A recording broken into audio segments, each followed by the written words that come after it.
So your four-wheel drive probably came with side steps like these plastic versions, and in this video I'm going to explain why you might want to swap them out for metal side steps like these, or maybe even rock sliders.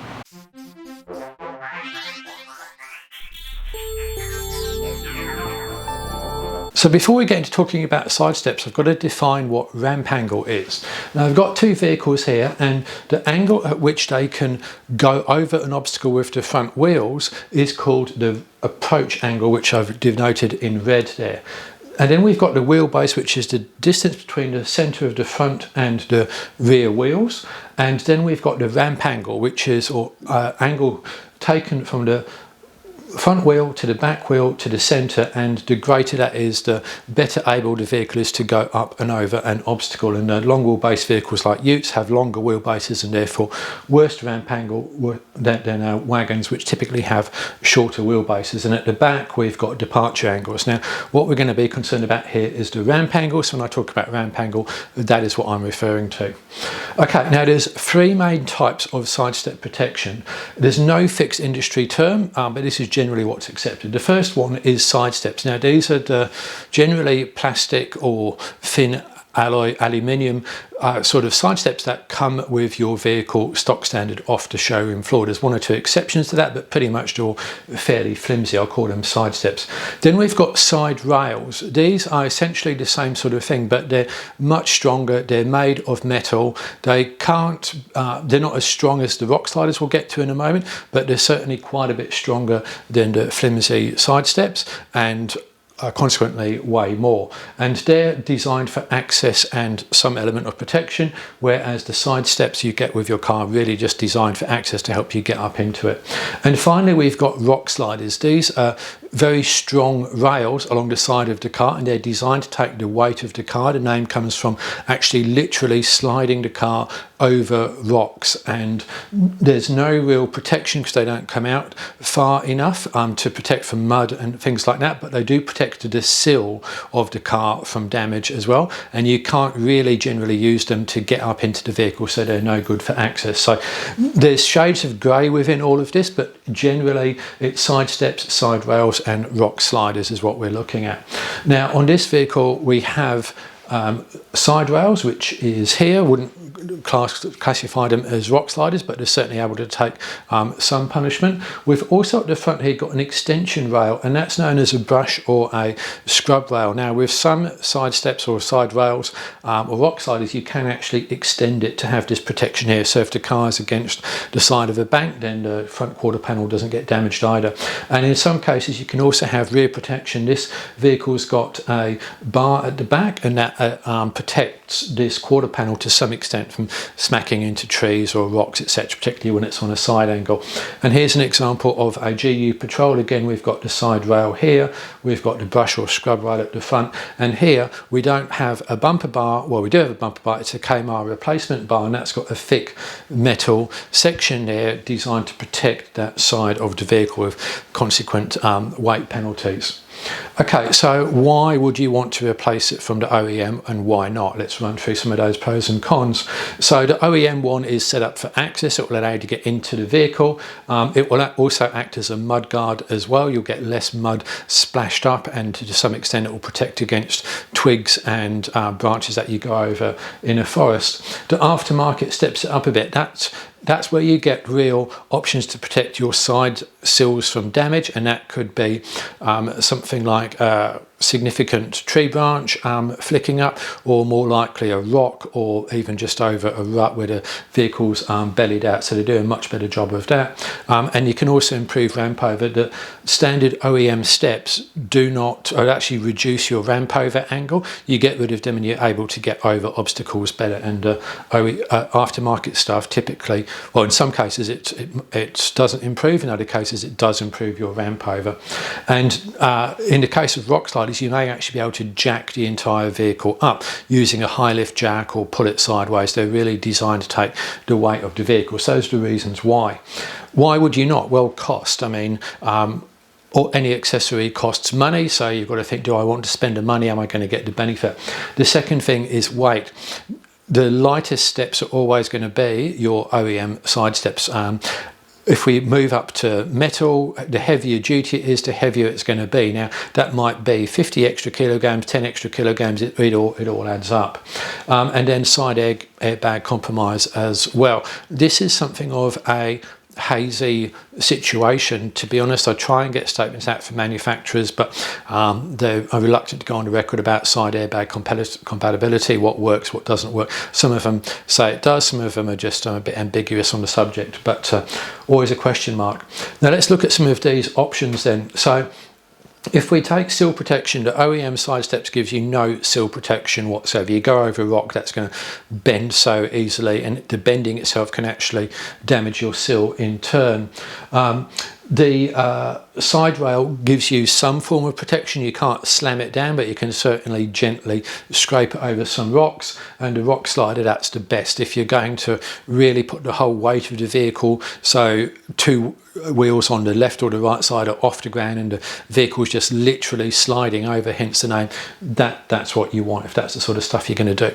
Now you can also run nothing as well. You can elect not to run any of these, and that sounds crazy, but I've done that on 3 of my cars and it's actually worked surprisingly well. So do bear in mind that as an option, and that will give you great clearance because there's nothing in the way between your sill and whatever it is, but you do need to go carefully because there is nothing in the way. So there's your trade-off. Now, the ability to act as a step access to get into the vehicle and as a mud guard, the OEM is good at that. It will handle the mud. You can step on it to get up to the roof rack or just inside the vehicle. Side rails tend to be pretty good as well. Rock sliders less good because they don't protrude out as wide. They can't because they've got to take the weight of the vehicle, so they've got to be smaller and move in. Now some of them you can step on to some degree, but generally not the case. And obviously if you've got nothing, then you're not going to get any access ability into the vehicle. Ramp over angle, the OEM side step's terrible for that. It does get in the way. The side rails do tend to be pretty poor as well. The rock slider tends to be as good, almost as good as nothing, and when it does touch, you've got confidence that you can just slide as well. And obviously if you remove everything, that's going to be the absolute best, but offer you no protection. Now jacking the vehicle on it, no way you can do that with an OEM side step. It won't even get close. The side rail, maybe you can jack up one side of the vehicle, probably not both wheels on the side of the vehicle. Depends how heavy it is, if it's at an angle. So you and depends on the side rail as well, so you may have that limited ability. The rock slider, definitely that you can do this, that's for sure, and nothing, again, you can't jack up anything on that. Now weight, the OEM side steps weigh around 10 to 20 kilograms, and that's for the pair, so not massively heavy, but every kilogram helps. The side rails, these tend to be the heaviest because they stick out quite a long way. They've got to take some weight, so that could maybe up to 50, 60, 70 kilograms again for the pair. The rock sliders actually tend to be lighter. Whilst they're stronger, they're not physically as big, and they're inset more because you can't have them sticking out as much, so they might only be 30 to 70, typically less than the steel. And obviously if you take everything off, you're going to save yourself 20 kilograms, which is why I did that on my Ranger. And in the cost, the OEM stuff is for free, that's clear. You're probably looking about $1,000-ish for decent side rails, maybe a few hundred, it really depends. Rock sliders about the same as well, and if you run nothing, that's obviously not going to cost you anything either.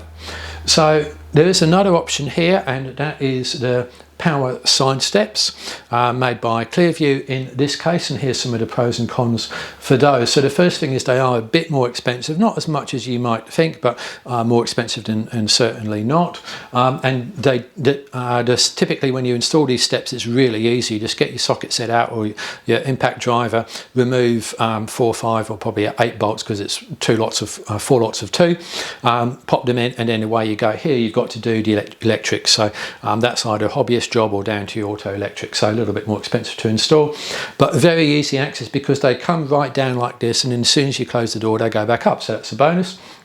They offer good protection as well. They're not designed as rock sliders, but because they're fairly tough and they're so close to the body, then they actually do offer an element of protection.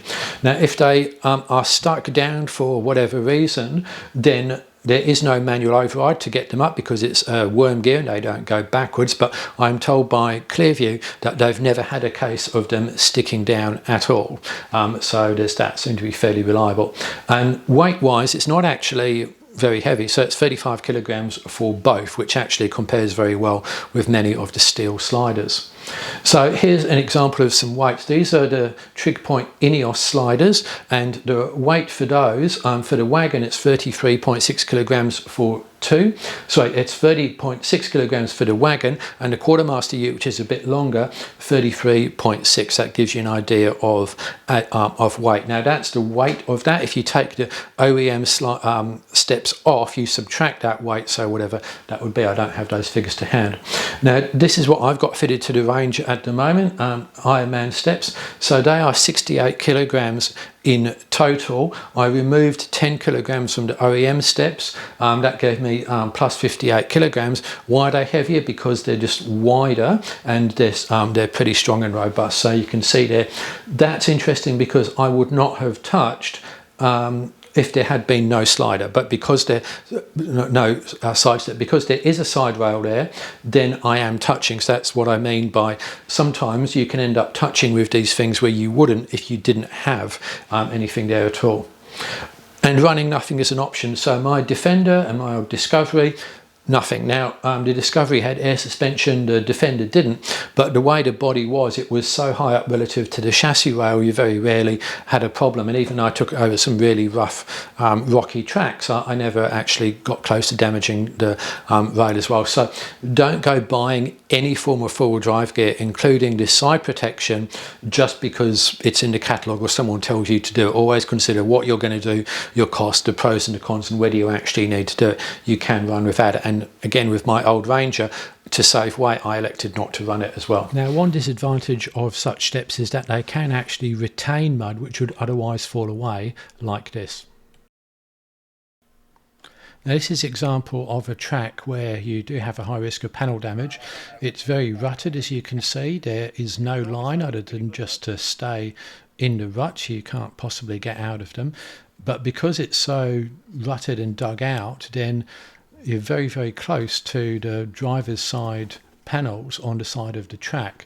And what you can see here is that the side step is actually keeping my car away, and although the side step's going to get scratched up, better that than actual contact with the door panel. So it's doing its job, being a bit sacrificial there, and I don't mind that scratch. So again, here we see the step keeping the vehicle away from the rock, which is good. However, anytime anything other than the rubber is touching the ground, you are creating drag, and so the side step may actually stop you going places if it catches on something. You can see here, just got to go real slow, and then the wheel gets a bit damaged, but again, I just expect that, and the OEM wheels are strong and easy to replace. Now here again, exactly the same thing happens, only the side step touched. If the side step wasn't there, there wouldn't have been any touching, and you can see the car actually pivots around. So whilst I'm not trying to take the weight of the car, there's actually a fair bit of weight on it, so you do need to get a strong side step. Now here's my old Ranger demonstrating that often the first thing to touch will be the chassis, not the sill. So if I zoom in, you can see there is the sill and there is the chassis rail, and that is going to be the first thing to touch, unless of course, as is often the case, there is some form of rock just to one side of the chassis rail, in which case that is going to damage the sill, and that's why you need rock slider protection. Now, a disadvantage of side steps and side rails is you can get mud on the backside of your clothes as you exit. So some tips here. Steps are quite easy to mount and demount, particularly if you've got power tools. So if you're heading off on that once a year trip into the desert where you're really not going to need them, you can consider maybe deleting them and saving yourself 30-40 kilograms if they're steel, maybe more, and then you've got that payload back and then put them on when you come back. That's an option. The OEM steps are easily replaceable. You go onto Facebook Marketplace and there will be a load for sale, so if you do damage them, don't worry, just pick up a second-hand set from someone else. But remember, they may bend up and damage your sill, so I wouldn't run them for any kind of off-roading. And steps that extend past the tyres can actually protect as well, as you've seen, allowing the vehicle to slide through areas which would otherwise damage the paintwork. And if isn't an option for your specific vehicle, talk to your local automotive fabricator, and typically they can put something together for not too much effort, although I doubt there'll be much airbag compatibility. And airbag compatibility generally not a clearly defined compliance thing by the manufacturers who make this stuff. And remember that if you've got a short wheelbase vehicle, you've got better ramp over, so there's less need for this in the first place. The longer the wheelbase, the more you need this sort of protection. So final recommendations: remember that OEM side steps will get bent. Do not use them for four-wheel driving. Nothing is an option. And the side rails, they vary, right? So don't just go, oh, they're all the same. Some of them are pretty close to rock sliders. Some of them are pretty close to the thin aluminium steps. So do take a look at what you're buying. Don't just tick the box. For tourers, I would say go for your tough side rails if you've got the payload to spare. I think that's a good option. It protects the vehicle from mud, and it's also just sticks flicking up as well and damaging the bodywork. That's why I really like them, as well as just going over rough terrain. For hard off-road, you really need your rock sliders. If you're going to be getting into winching over rocks and so forth, you've got to have your rock sliders at that point. And if you're just running around on the sand during light duty stuff and you're never going to run out of any form of clearance, then OEM is fine. So I hope you found this video useful. Do let me know what you've decided with your vehicle around side protection and why. Thanks for watching.